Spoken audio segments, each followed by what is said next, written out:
Hello everyone, welcome to test quiz. Irrigation and drainage, सिंचाई एवं जल निकास की क्लास को हम आगे कंटिन्यू करते हैं। अब हम देखते हैं भूमिगत जल के प्रकार। ठीक है, स्टार्ट करते हैं हम। भूमिगत जल के प्रकार। ठीक है, भूमिगत जल के प्रकार देखते हैं। तो भूमिगत जल 3 प्रकार के हमें देखने को मिलते हैं, जिसमें पहला हमारा हो जाएगा केशीय जल। केशीय जल, केशीय जल क्या होता है? केशीय जल मृदा के चारों ओर द्रव अवस्था में पाया जाता है। ये गतिशील अवस्था में होता है केशीय जल। ठीक है, साधारण रूप से, सामान्य रूप से जो पौधे होते हैं इसी जल का उपयोग करते हैं। यही जल उनके लिए उपलब्ध रहता है। कौन सा जल? केशीय जल। ठीक है, तो हम देख रहे हैं भूमिगत जल के प्रकार। ठीक है, तो हमें इसमें 3 टाइप्स देखने को मिलते हैं। 3 प्रकार के भूमिगत जल देखते हैं। तो पहला हमारा है केशीय जल। तो केशीय जल क्या होता है? केशीय जल मृदा में चारों ओर गतिशील अवस्था में पाया जाता है। मृदा में उसके द्रव अवस्था में, गतिशील अवस्था में चारों ओर पाया जाता है, और यही जल फसलों को उपलब्ध रहता है। इसका ही समान रूप से अधिक उपयोग होता है, तो केशीय जल होता है। तो केशीय जल क्या होता है? इसका जो वायुमंडलीय दाब केशीय जल का जो है वो 1/3, ठीक है, 1/3 से 31 वायुमंडलीय दाब पर ये उपस्थित होता है। अगर ये जो पौधे होते हैं, जो फसल होते हैं, अगर 15 वायुमंडलीय दाब से अधिक होता है तब इसको ये उपलब्ध नहीं कर सकते, उपयोग नहीं कर सकते हैं। ठीक है, तो जो ये कितना केशीय जल का कितना होता है? 1/3 मतलब 1/3 से 31 वायुमंडलीय दाब मृदा नमी पर ये रहता है, जो है वायुमंडलीय दाब पर केशीय जल। और अगर इस 15 वायुमंडलीय दाब से अगर अधिक हो तो इसका उपयोग पौधे नहीं कर सकते हैं सामान्य रूप से। ठीक है, तो ये था हमारा केशीय जल। दूसरा है हमारा आर्द्रताग्राही जल। आर्द्रताग्राही जल, ठीक है, तो आर्द्रताग्राही जल का वायुमंडलीय दाब हमें देखने मिलता है। मृदा नमी पृष्ठ तनाव उसका रहता है 31। ठीक है, इसका मृदा नमी पृष्ठ तनाव हमें देखने को मिलता है 31, हमें देखने को मिलता है 31, या फिर इससे अधिक भी हो सकता है। तो इस मृदा नमी पृष्ठ तनाव पर जो ये जल होता है वह 4 से 5 माइक्रोन मृदा की परतों से मृदा के चारों ओर चिपका रहता है, एकदम मजबूती से चिपका रहता है। जो सबका मैं इसको वायुमंडलीय दाब बताऊंगी, मृदा नमी पृष्ठ तनाव बताऊंगी। तो जो मैंने केशीय जल को बताया था कि ये कैसा जल है कि मृदा के चारों, मृदा कण के चारों ओर गतिशील अवस्था में, द्रव अवस्था में चारों ओर चिपका रहता है उसके कणों से, और यही जल सर्वाधिक उपयोगी होता है फसलों पौधों के लिए, यही उपलब्ध रहता है। जो केशीय जल का कितना बताया मैंने? 1/3 मतलब 1/3 से 31 वायुमंडलीय दाब पृष्ठ तनाव मृदा नमी पृष्ठ तनाव पर होता है। अगर वो 15 वायुमंडलीय दाब से अधिक हो तो इसका साधारण रूप से पौधे उपयोग नहीं कर सकते। ये था हमारा पहला केशीय जल। भूमिगत जल के प्रकार में हम दूसरा पढ़ेंगे आर्द्रताग्राही जल। ठीक है, आर्द्रताग्राही जल।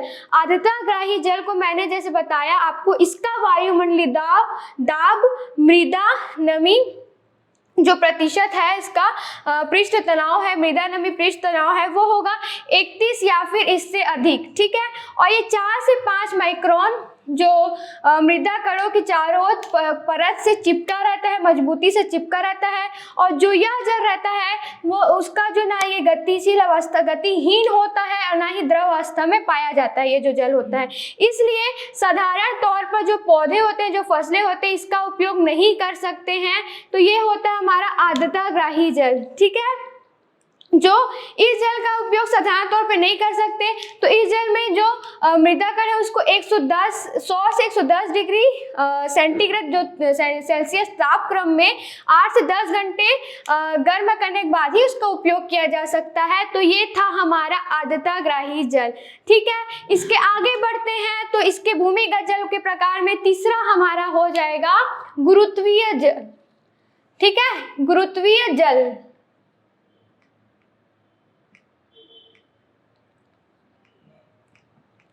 तो गुरुत्वीय जल क्या होता है? तो गुरुत्वीय जल जो होता है मृदा के रंध्र, बड़े बड़े रंध्र अवकाशों में पाया जाता है। तो गुरुत्वीय जल क्या होता है? मृदा के रंध्र अवकाशों में पाया जाता है, बड़े बड़े रंध्र अवकाशों में यह जल पाया जाता है। और क्या होता है? गुरुत्वाकर्षण के कारण, ठीक है, ग्रेविटी के कारण ये जो जल होता है मृदा, जो फसल, जो पौधे उसके जड़ से होता हुआ नीचे चला जाता है। ठीक है, तो इसका भी उपयोग साधारण रूप से पौधे नहीं कर पाते हैं, क्योंकि गुरुत्वाकर्षण के कारण वो जड़ से चला जाता है, बह जाता है वो जल। ठीक है, तो वो रंध्रावकाशों में, मृदा के रंध्रावकाशों में प्रेजेंट रहता है और गुरुत्वाकर्षण के कारण वो जो जड़ से होता हुआ चला जाता है, नीचे की ओर चला जाता है। और इसका साधारण रूप से जो पौधे फसल इसको उपयोग नहीं कर पाते, इसलिए इसे स्वतंत्र जल भी कहा जाता है। ठीक है, क्या कहा जाता है? स्वतंत्र जल भी कहा जाता है।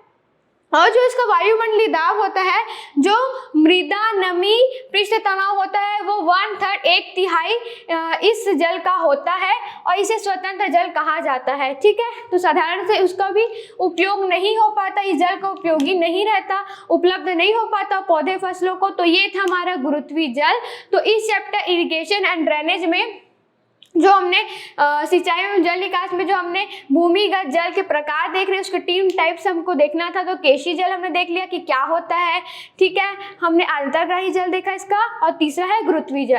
ठीक है, अब आगे बढ़ते हैं। अब देखेंगे मृदा में जल की गति। मृदा में जल की गति। अब हम आगे बढ़ते हैं, तो अब देखेंगे हम मृदा में जल की गति। तो मृदा में जल की गति किस प्रकार से होती है ये देखते हैं। तो इसमें भी हम निम्नलिखित 3 टाइप्स देखेंगे, 3 प्रकार देखेंगे मृदा में जल की गति कैसे होती है। तो हम स्टार्ट करते हैं अंतःस्पंदन से। पहला है हमारा अंतःस्पंदन। तो अंतःस्पंदन, इसको इनफिल्ट्रेशन बोलते हैं। तो अंतःस्पंदन, इनफिल्ट्रेशन क्या होता है कि इसमें जो भूमि होती है, ठीक है, जो भूमि होती है उसकी पतली पतली परत से जो जल होता है वो धीरे धीरे नीचे की ओर जाता है। ठीक है, जो जल है वो भूमि की पतली पतली परत से होकर जल धीरे धीरे नीचे की ओर जाता है। इसे ही हम बोलते हैं अंतःस्पंदन, इनफिल्ट्रेशन। ठीक है, ये जो होती है वो असंतृप्त मृदाओं में देखने को मिलता है। जो इस मृदा में जो जल की गति का जो यह टाइप है, ये जो प्रकार है अंतःस्पंदन, इनफिल्ट्रेशन, जो भूमि के पतली पतली परत से होकर धीरे धीरे नीचे की ओर जाता है, जल की गति होती है, तो उसको हम बोलते हैं इनफिल्ट्रेशन, अंतःस्पंदन। तो यह हमें असंतृप्त मृदाओं में देखने को मिलता है। ठीक है, अब आगे बढ़ते हैं। दूसरा हमारा हो जाएगा अंतःस्त्रवण।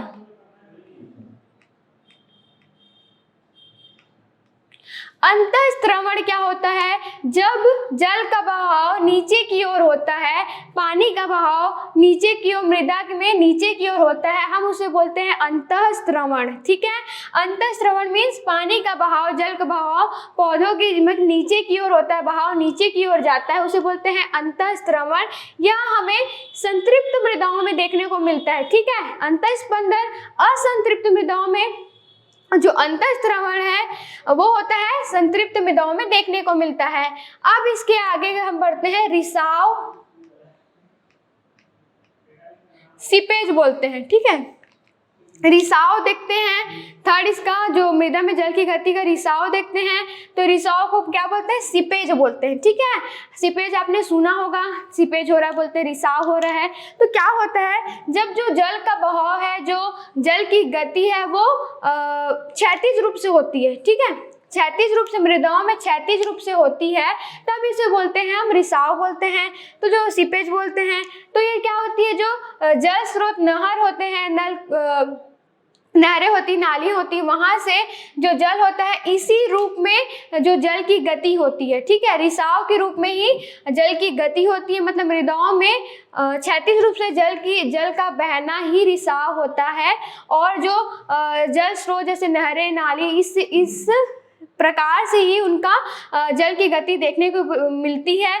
जो बलुई मृदा में इसी प्रकार की रिसाव विधि, जो रिसाव होता है, जो जल की गति होती है, इसी प्रकार से होती है।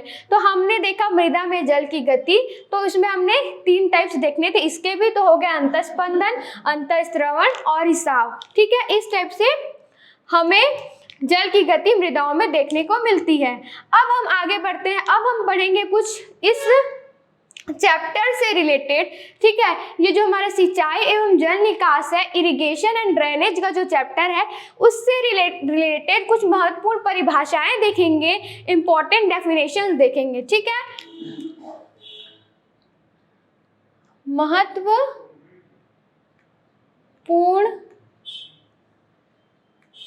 परिभाषाएं, इंपॉर्टेंट डेफिनेशंस देखते हैं। ठीक है, स्टार्ट करते हैं हम। क्षेत्र क्षमता, फील्ड कैपेसिटी बोलते हैं इसे। ठीक है, क्षेत्र क्षमता से स्टार्ट करते हैं। महत्वपूर्ण परिभाषा, इंपॉर्टेंट डेफिनेशन, क्षेत्र क्षमता, तो फील्ड कैपेसिटी। तो फील्ड कैपेसिटी, क्षेत्र क्षमता क्या होती है?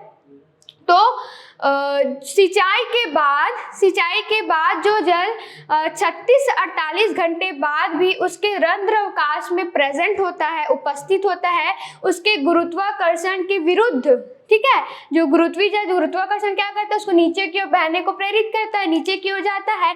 बट इसमें क्या बोल रहा है, सिंचाई के 36 से 48 घंटे बाद जो जल मृदा के रंध्र अवकाशों में गुरुत्वाकर्षण के विरुद्ध भी प्रेजेंट होता है, उपस्थित होता है, उसे हम बोलेंगे क्षेत्र क्षमता, फील्ड कैपेसिटी।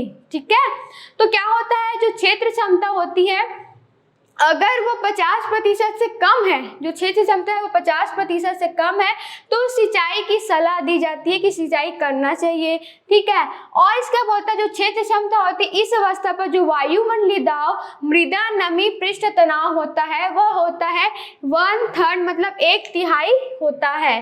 ठीक है, तो ये था हमारा क्षेत्र क्षमता में फील्ड कैपेसिटी। ठीक है, तो अब हम आगे इसमें जो होता है क्षेत्र क्षमता, उसके आगे हम देखते हैं कि अधिकतम क्षेत्र क्षमता। ठीक है, दूसरा होगा अधिकतम क्षेत्र क्षमता, दूसरा अधिकतम क्षेत्र क्षमता, मैक्सिमम फील्ड कैपेसिटी। ठीक है, मैक्सिमम फील्ड कैपेसिटी। तो इसमें क्या होता है, जो जल होता है वो रंध्रावकाशों में, मृदा के रंध्रावकाशों में अधिकतम जल भरा होता है। ठीक है, हम पढ़ रहे हैं अधिकतम क्षेत्र क्षमता, मैक्सिमम फील्ड कैपेसिटी। तो इसमें क्या होता है, जो जल होता है वो मृदा के रंध्रावकाशों में अधिकतम रूप से भरा होता है। ठीक है, इसका जो वायुमंडलीय दाब होता है, जो मृदा नमी पृष्ठ तनाव होता है, वह हमें 0.01 देखने को मिलता है। ठीक है, 0.01 इसका वायुमंडलीय दाब, मृदा नमी पृष्ठ तनाव होता है, और यह जल होता है फसलों के लिए हानिकारक होता है, हार्मफुल होता है। तो यह था हमारा अधिकतम क्षेत्र क्षमता में मैक्सिमम फील्ड कैपेसिटी। अब आगे बढ़ते हैं हम अपने परिभाषाओं में, तो हम देखते हैं म्लानी बिंदु या मुरझान बिंदु।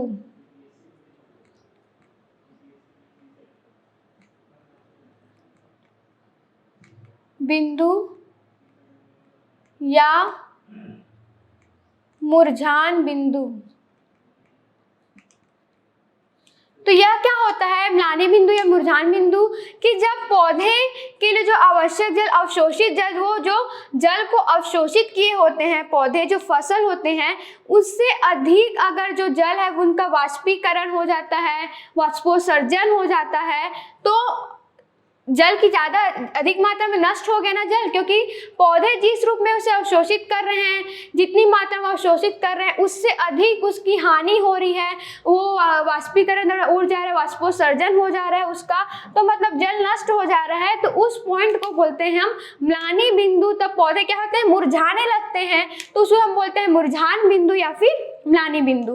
फिर क्या होता है, सिंचाई की आवश्यकता होती है, तो सिंचाई किया जाता है, तो सिंचाई करने के बाद भी अगर पौधे सामान्य रूप से आ जाते हैं, अपने पहले रूप में आ जाते हैं, पहली अवस्था में आ जाते हैं, तो आप उसे बोलेंगे अस्थायी मुरझान बिंदु बोलेंगे।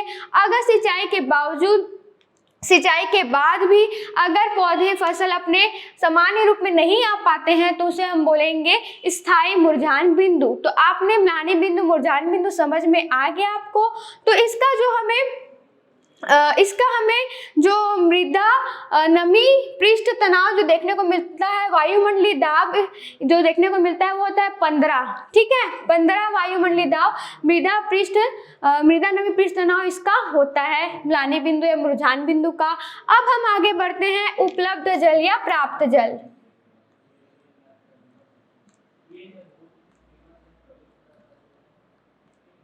उपलब्ध जल या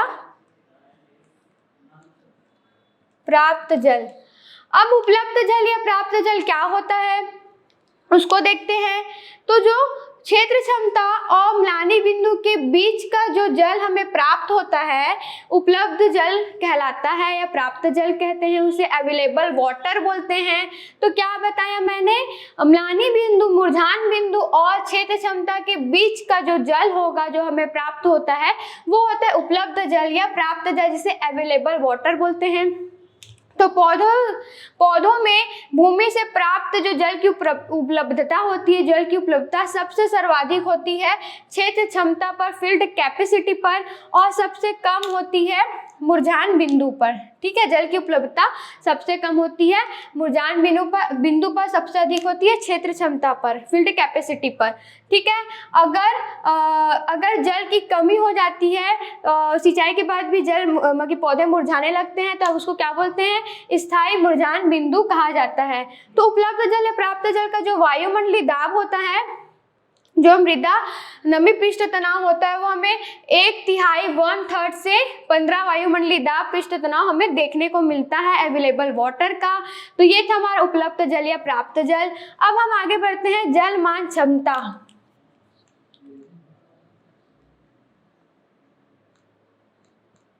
जलमान क्षमता, तो महत्वपूर्ण परिभाषा, इंपॉर्टेंट डेफिनेशन में हम देखेंगे जलमान क्षमता, ठीक है।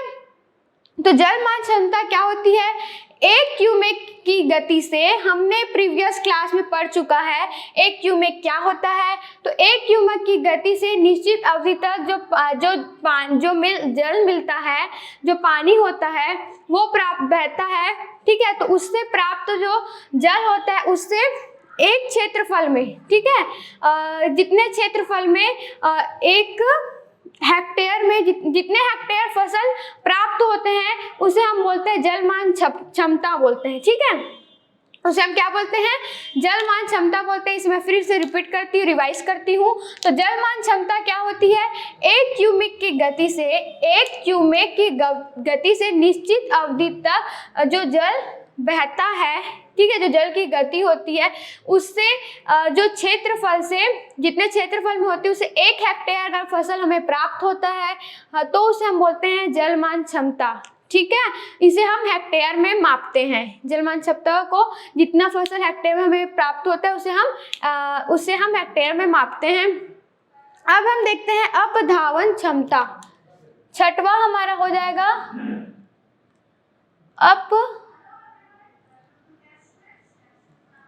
अपधावन क्षमता। तो अपधावन क्षमता क्या होती है, तो अपधावन क्षमता रन ऑफ, तो वर्षा ऋतु में, ठीक है, वर्षा ऋतु में जो जल होता है, वो जो वह जल जो वर्षा ऋतु में मृदा के ऊपर से होते हुए बह जाता है, नष्ट हो जाता है, उसको हम बोलेंगे अपधावन क्षमता, रन ऑफ। ठीक है, तो अपधावन क्षमता, रन ऑफ क्या होता है? वह जल जो वर्षा ऋतु से प्राप्त होता है और जो अधिकांश जल जो मृदा के ऊपर से होते हुए बह जाता है फिर नष्ट हो जाता है, उसे हम बोलेंगे अपधावन क्षमता या फिर रन ऑफ बोलेंगे।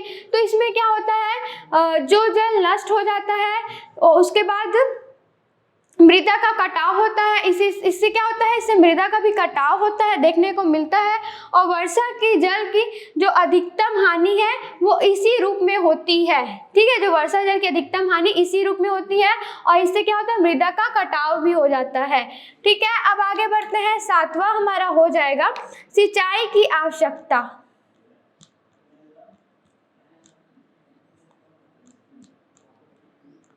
सिंचाई की आवश्यकता मीन्स कि वह जल वर्षा जल और भूमिगत जल के अतिरिक्त के अलावा, ठीक है, सिंचाई की आवश्यकता मीन्स वर्षा जल और भूमिगत जल के अलावा जो जल फसलों के लिए फसल और पौधों के सफल जीवन चक्र के लिए उपयोगी होते हैं, उपलब्ध होते हैं, उसे हम बोलते हैं सिंचाई की आवश्यकता। सिंपल है कि वर्षा और भूमिगत जल के अतिरिक्त के अलावा वह जल जो पौधे फसल के जीवन चक्र को सफल बनाने के लिए आवश्यक होते हैं, उपलब्ध होते हैं, उपयोगी होते हैं, उसे हम बोलते हैं सिंचाई की आवश्यकता। ठीक है, अब सिंचाई की आवश्यकता के बाद हम देखेंगे सिंचाई की दक्षता। सिंचाई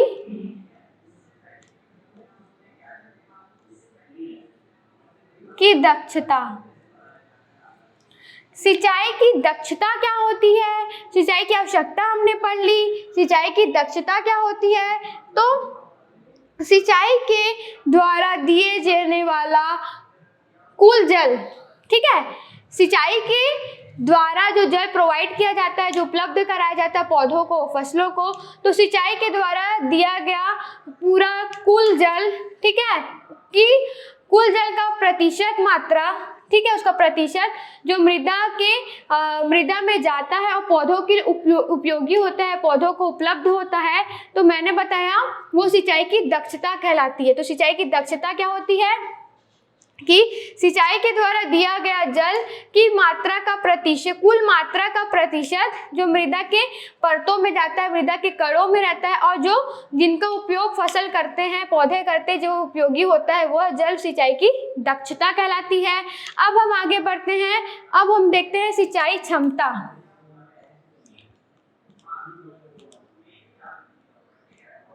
सिंचाई क्षमता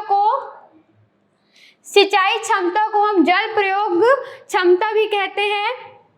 सिंचाई क्षमता को हम जल प्रयोग क्षमता भी कहते हैं। तो जल प्रयोग क्षमता मीन्स जो जितना आपको जल दिया गया है, जल उपलब्ध कराया गया है, ठीक है, सिंचाई के समय जल क्षेत्र में उपलब्ध जल, ठीक है, सिंचाई के समय जल, सिंचाई क्षमता को मैंने क्या बताया, जल प्रयोग क्षमता। तो सिंचाई के समय उपलब्ध जल डिवाइडेड बाय, उसको डिवाइड करेंगे जितना सिंचाई में उपयोग किया गया जल इनटू मल्टीप्लाई मतलब 100, ठीक है, जैसे कि इसको मैंने बताया, इसे जल प्रयोग क्षमता बोलते हैं। तो मैंने बताया कि सिंचाई के लिए उपलब्ध जल और उपयोग किया हुआ जल, जितना सिंचाई के लिए उपयोग किया जाता है, उपयोग किया जल इंटू 100, यह होता है सिंचाई क्षमता या फिर जल प्रयोग क्षमता।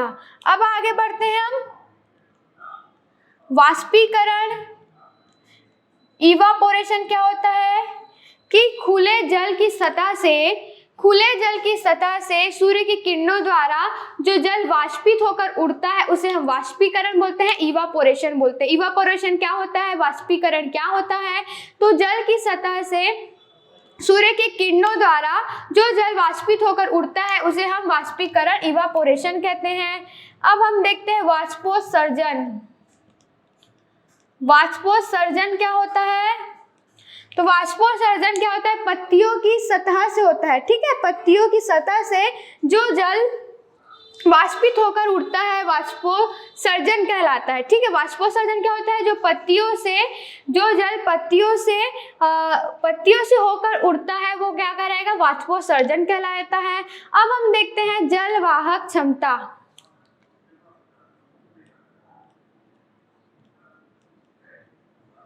जलवाहक क्षमता, तो जलवाहक क्षमता क्या होता है? जलवाहक क्षमता मतलब क्षेत्र में दिया गया पानी। जलवाहक क्षमता मीन्स क्षेत्र में दिया गया पानी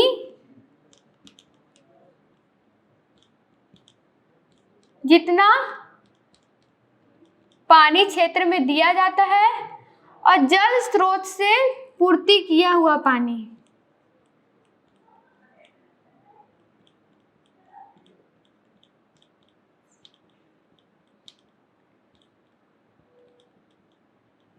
पानी इंटू 100, ये होती है जलवाहक क्षमता। जो क्षेत्र में दिया गया पानी, क्षेत्र में जो प्रोवाइड किया जाता है पानी डिवाइडेड बाय जल स्रोत से जो जल उनको पूर्ति किया जाता है, जो पानी उनको पूर्ति किया जाता है इंटू 100, ये होती है उसकी जलवाहक क्षमता। अब हम देखते हैं सिंचाई की गहराई।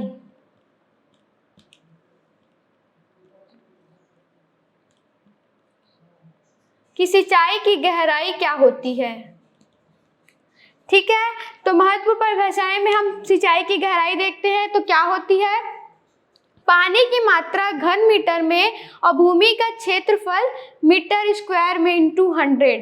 ठीक है, सिंचाई की गहराई होती है पानी की मात्रा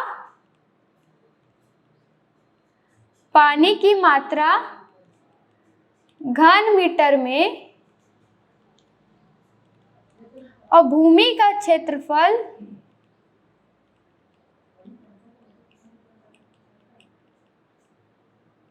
मीटर स्क्वायर में इंटू 100। ये होती है सिंचाई की गहराई कि जो पानी की मात्रा है उसको हम मापेंगे घन मीटर में, और जो भूमि का क्षेत्रफल जिसमें जितनी मात्रा पानी की प्रोवाइड की जानी है, उपलब्ध कराना है, तो भूमि का क्षेत्रफल हम देखेंगे मीटर स्क्वायर में इंटू 100। तो उससे हमको पता चलेगा कि सिंचाई की गहराई। ठीक है, तो हम जितनी मेरे को इस चैप्टर से रिलेटेड महत्वपूर्ण जो टॉपिक्स लगे, जो डेफिनेशंस लगे, उसको मैंने इस क्लास में आपको बताया है। तो हमने इस जो इरिगेशन एंड ड्रेनेज, सिंचाई एवं जल निकास का जो चैप्टर है उसमें इरिगेशन सिंचाई से रिलेटेड जितने भी टॉपिक्स हैं उसको क्लासेस है उसको हमने कवर कर लिए हैं। तो आज की क्लास में हमने जो भूमिगत जल के प्रकार है उसको देख लिया, मृदा में जल की गति किस टाइप की होती, कैसी होती, उसे देख लिया, और ये सिंचाई इरिगेशन से रिलेटेड जितने भी मेरे को महत्वपूर्ण टॉपिक्स, महत्वपूर्ण डेफिनेशन, इंपॉर्टेंट डेफिनेशन, परिभाषाएं जो भी लगी उसको मैंने आपको बता दिया है। ठीक है, तो आप इसे रिवाइज कर लीजिएगा। अगर आपके पास नोट्स नहीं है तो आप इसे नोट डाउन भी करते चलिए। ठीक है, अब इसके जो आगे के जो टॉपिक्स है उसको हम नेक्स्ट क्लास में कंटिन्यू करेंगे। तब तक के लिए स्टे ब्लेस्ड, थैंक यू।